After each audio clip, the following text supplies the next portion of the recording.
Hey, I'm Glenn Carson. Welcome to my shop.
Hey guys, it's Russ. Welcome back to 81 Crow. So, another video that I've wanted to shoot for quite a while now.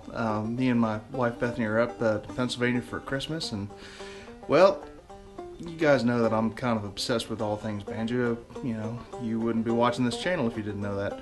I just want you guys to understand where it comes from and that it's an honest, obsession. So, if I may introduce my very camera shy but wonderful father, Glenn S. Carson. Say hello to the world. Hello, world. So this is a room that has been a long time coming for this man. This is the first honest to goodness shop that you've really had. You've been doing this now for 40 years, which I can't believe, but can completely understand. So why don't you just tell us a little bit about yourself and give us a short tour, if you would. Okay, first off, I've tried, all of you know that Russell is camera happy as well as banjo happy, so I've tried to avoid this, but he caught up with me today. I started making fretless banjos, mountain style banjos in 1975 out of the Foxfire book. Actually copied Stanley Hicks's banjo, and I have one of his banjos from that same year. Well, you have the banjo, Well, don't you? you think, yeah. But anyway, that became a lifelong obsession, I guess, or interest in open back banjos. And so I've been building them since '75, and early on I got interested in kind of the better turn of the century banjos, the Fairbanks and the Vegas and the Bacons and the Coles and the banjos along like that, the Boston banjos in particular, and couldn't afford that type of banjo at the time when I was in my early 20s, so I ended up trying to make some open back fretted banjos, and that led me down the long twisted path of learning to play old time music and also build banjos and do some carving and engraving and things like that, along with the woodworking and metalworking with part of banjo building. So had a lot of fun with it. It's never been a full-time thing for me. I was a full-time woodworker kind of right before that time, but the banjo building's always been a serious hobby, I guess, or part-time thing, but never full-time. So I only build one or two a year if I'm lucky, but I'm in my 60s now, and I've been kind of working toward trying to slow down my other job and do more serious banjo building. And in the meantime, I've done a lot of work with other builders, some carving and engraving and things like that, which has just allowed me to hang out with a lot of people that I like and respect, and had a lot of fun with that. So, All right, over at the bench. So, what's in the works right now for Carson banjos? This is a really dangerous thing. You really should never show somebody's backlog. But this is just a few things I'm working on right now, and mostly I've been doing work for Froggy Bottom Guitars, pearl engraving for Michael Millard and Andy and Eric up in Vermont, and also a little bit of work with Ohm Banjo with Chuck and Tanya Oaksbury, and then a couple other builders occasionally, and then my own banjo building. So right now I've got some banjos that I have started of my own, which are really at the bottom of the list, and then I have some in process stuff that I'm working on mainly for other people. That's at the top of the list. And so as far as what I have on the table here, I have a froggy bottom neck that I'm almost done. You can't tell because the engraving's not filled in, but this is some pearl engraving on one of their guitars. And I have a couple of Roy Smith necks here for a friend that I'm doing some pearl engraving and heel carving on. This is what I'm up to here. That's about at the 50% mark there as far as the completion of the carving. And usually what I tend to do is draw the design on a neck, and then I usually carve half of it and then flip the design if I'm doing a two-piece carving job. So the pearl engraving on this one's all done, and working on the heel carving. And so this is an example of that. This is another one. This is actually for Bill Rickard, and a special banjo for him. He's been a friend and helped me with parts over the years. I met him early on the Yahoo Banjo Maker site, and so this is one I'm doing for him, kind of show off his parts. And that's an example of drawing the pattern on and then carving it in, and then when I'm done with that, I have metal inlays that I'll engrave that'll go in this fingerboard. And this is one of his necks, and this is one of his tail pieces which I've engraved for him. And then this is the rim, one of his brass spunovers, and I thought I'd like to do kind of a real old school wriggle engraved rim like some of the Fairbanks or SS Stewart's, and then this will have a little engraving. This is not done yet, but that's what it's going to have on it, on the rest of the parts. So this will kind of show off a lot of his metal parts. It's a Dobson ring and a 12-inch brass spun over. And then this is another one. This is a copper spun over rim, kind of same old school engraving. This is a mix of copper and brass parts on this one. Is that one that we get to keep? Because I really want to play that one. We'll see. So this is the problem with having a player as a son, because yeah, you want everything. I don't want everything. I just want to check everything out and then maybe like pick it out on a loan. A real special mention to Will Fielding. Will was a good friend of mine, and I met him at a banjo camp that I took Russell to when Russell was young, and we hit it off, and I ended up doing his pearl engraving and some collaboration banjos with him over the years, which I just always loved to do. And he was just a fantastic woodworker and banjo builder. So this is really Will's last custom banjo. Sadly, Will passed about 2 years ago, and most of us in the banjo community that knew him, well, all of us that knew him, really miss him. He was just a great guy. He inspired a lot of the young builders, I think. So there's a few of his necks. I ended up with some of his parts, in process parts, working with his wife Paula, and I'm finishing a couple of the banjos that he started. And this is one that I did one other one with him that I had the idea of using copper inlays in his ironwood fingerboard, and so that's what I'm doing here. And he and I talked about this, and he actually started it, and I'm finishing it. So this is going to be a 25-inch scale ironwood fingerboard, copper inlays. They're engraved. Some of them are done. You can see. These are Ohm necks. The Ohm folks are just another bunch of really great people, and this is one of their Odysseys that I'm engraving the inlays. This is their Ohm Omega.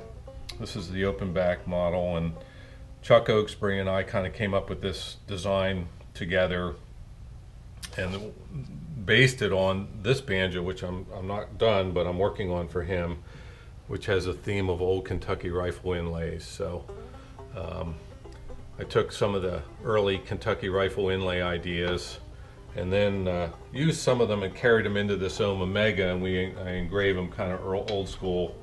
And that banjo, this Kentucky rifle theme is going to have copper, brass, silver wire, and thin pieces of pearl interspersed in the word ohm. So that's something I'm really anxious to get done early in 1917 or 2017. Boy, we've been in this year a whole day, and I'm already mixed up. This is another one. This is one of my own here. This one is one I have started. It's a Oregon walnut, real dense walnut neck, and 26-inch scale. This is another 26-inch scale banjo. This is really similar to one I made for Reed Martin, who's a really close friend of Russ and I. And this jig, any builders might find interesting. It's kind of cool. It's something I came up with using an old Wilton power arm, and I made a jig to hold a neck so you can work on it and spin it around and turn it any angle you want really quickly. So it's kind of handy way to get at a neck to shape it or carve it. Okay, so what about tools? What do you use in that regard? Well, pretty much a hand tool guy. I like working with my hands. I use power tools where they make sense, but I really don't hardly ever build two banjos the same, and so I do mostly hand shaping for everything. I mean, these are old school, draw knives and spoke shaves and rafts are what I use to shape necks after roughing them out on a bandsaw. These are some heel carving tools. What I'll tend to do is get out what I need. So I'm using these tools, these little palm chisels is mostly what I use, short tools on these heel carvings that we were looking at. And let's see over here. The more carving tools. These are some knives, a few homemade ones. A lot of chip carving knives, but palm chisels, old ones, new ones, scrounge ones, more palm chisels, just miscellaneous chisels. For the pearl engraving, that's really simple stuff. I do a lot of that while I travel, so for any pearl engraving, like on this banjo I built, this is one I play most of the time. That's just done with really two hand tools. A square graver is what I use for 95% of what I do with pearl. So they're all individual cuts, and I freehand them. I tend to inlay the pearl, draw the design on the pearl with fine art pens, and then I might scratch major lines in with a scriber, just the big lines, and then everything else I totally kind of freehand it, which I enjoy doing, and engraving pearl is fun, I think.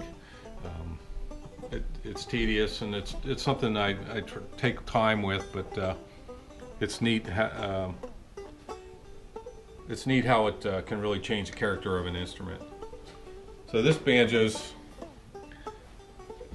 kind of fun. This is one, because it's mine, it's half done, it's an experimental banjo. And like a bunch that I've done, especially in the last 10 years, this was kind of a collaboration with a friend of mine, Dave Large, really fine player and banjo builder. I met through Jimmy McCowan, great Kentucky player.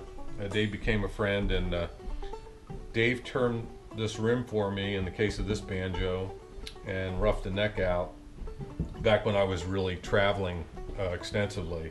So this is made out of Oregon myrtle that actually Russ and I bought out in Oregon during a trip we took. I got a couple Oregon myrtle boards we talked somebody with a gift shop out of, and well, when he says we talked him out of, we went from looking at bowls and furniture pieces out front to going through their supply in the back of the store, and then getting on their power tools to to cut them up and bring them home. But Yeah, I like lightweight banjos. I don't like a lot of hooks. On all of my banjos since the late 70s, I've scalloped the tension hoops. It's just something I saw early on when I was building banjos. So they're all a little different, but I like the lighter weight of that design, and I always like the eye appeal of it. So I've been doing that for almost 40 years. And I don't know, this banjo has a really wide neck.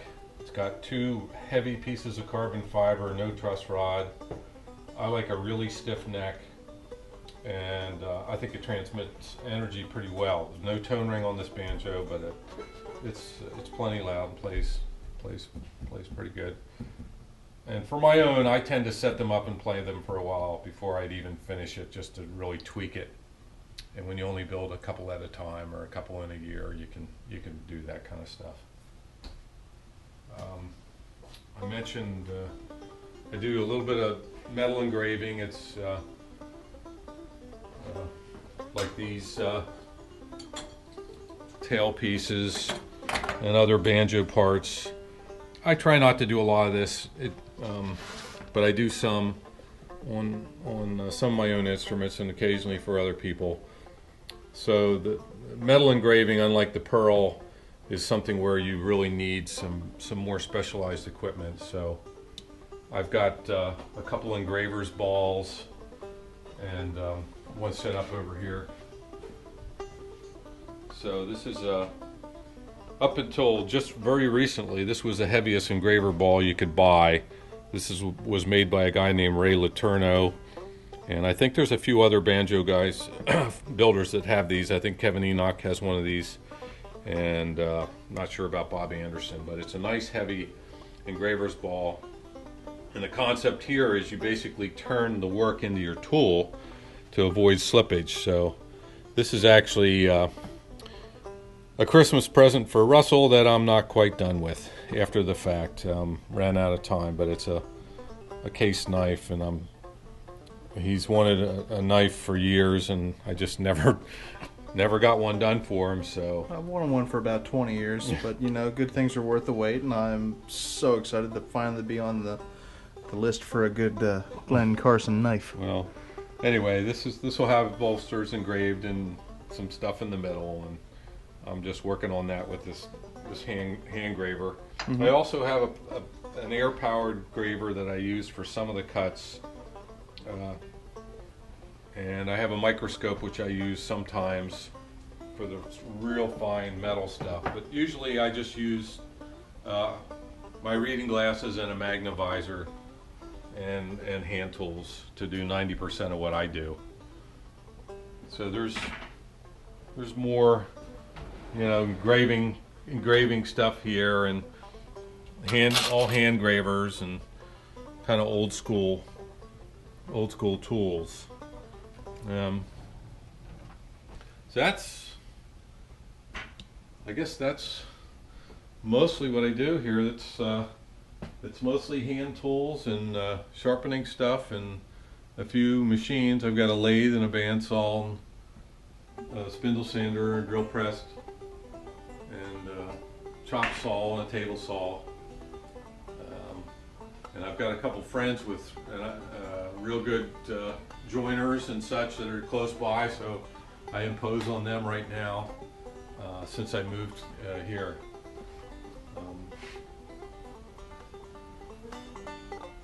This is a resonator from the banjo Russell learned to play on. Kind of funny. It was a Vega conversion I did in the early 80s, and we always kind of affectionately called it the beater banjo. It's been set up as an open back and as a lightweight bluegrass banjo, and skin heads and clear heads and Remo heads and everything in between. It's had a bunch of different banjo lives, playing old time and bluegrass music. I've got some of Will Fielding's jigs and fixtures that Paul Fielding sent me, and I have a few of my own. Again, I pretty much will do one-off banjos or instruments, so I'm not using those as much as Will did. He was really a great fixture guy. He was really a precise woodworker. But that's kind of the quick nickel tour of Carson Banjo Mania.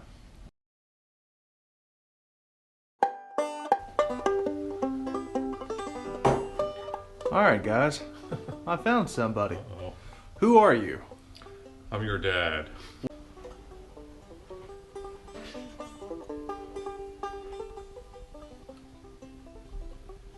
Hey, I'm Glenn Carson. Welcome to my workshop.